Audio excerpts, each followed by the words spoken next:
This is about to be a really depressing video. Uh, how much do you love your parents? I'm serious. How much do you love your parents? It's an odd and weird question to begin with, but there is an answer to that. If you're anything like me, you come from a family that is dysfunctional in its own way, but you still love your parents. So the story that I'm about to narrate will be a very hard-hitting one. And if you don't want to go through with the rest of the video and get a good night's sleep, then feel free to skip this video altogether. So I dug into my channel analytics the other day, and it turns out that 50% of the people who watch my content are people between the ages of 27 and 32, which is right around the time when this problem begins to happen to all of us. This is a conversation between two friends which I want to re-narrate.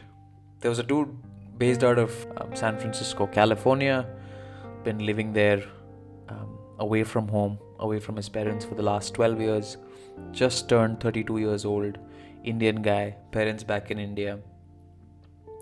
And a friend of his caught up with him over drinks. And the friend asks, "Hey man, how's it going?" And this person gives the answer that we're so accustomed to. Says, "I'm okay, life's good, it's been pretty busy off late."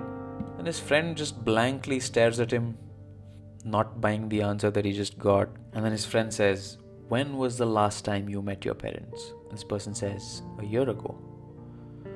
I get to meet my family once a year." The friend then asks, "How old are your parents?" The answer comes, mid-60s. So this friend asks, "So that means you're going to meet your parents 15 more times before they die. Is that correct?" A punch in the gut. It's a very depressing question to ask yourselves. If you're 32 and your parents are in their mid-60s and you meet them once a year, does that mean you will meet your parents 15 more times before they're gone? Ask yourself this question.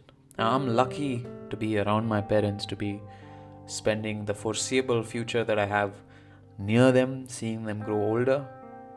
But for a lot of people, this is not reality. For a lot of people, we're running a race that has no end.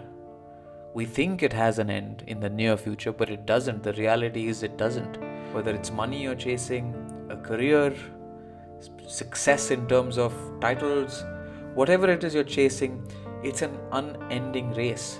Because every time you achieve a milestone, your goalpost changes and it becomes something else.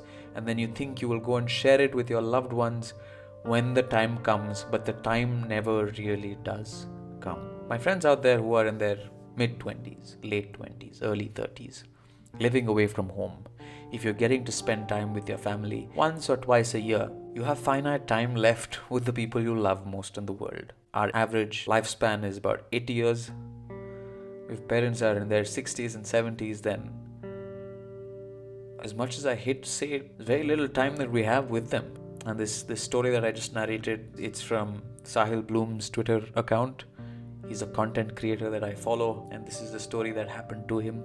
He was the character in the story, and his friend actually asked him these questions when they met up at a bar. What happened after was something that not all of us are brave enough to do.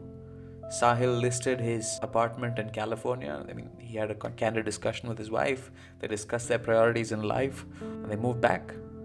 They moved back to be closer to their parents, realizing that all of us have finite time with the people we love, and we need to cherish every moment of it. I was recently watching a podcast. The podcast is called Diary of a CEO, and the guest on the show was Jimmy Carr, one of my favorite British stand-up comedians, by the way. He's also called the king of one-liners because his one-liners are hilarious. He asks a simple question: whatever it is you're chasing in life, success, money, whatever it is, once you remove that out of the equation, what do you have present in life? Once you remove the thing that you're chasing out of the equation, what is it that you're left with? That's life. That's the people that you have around you. That's the people you love. That's your everyday. That's your day-to-day. Make sure that's also in order. That's all I have to say. Seriously, think about it. Think about the people you want to share your ups and downs in life with. And if they're not around you, do anything you can to get close to them as soon as you can. That's today's video.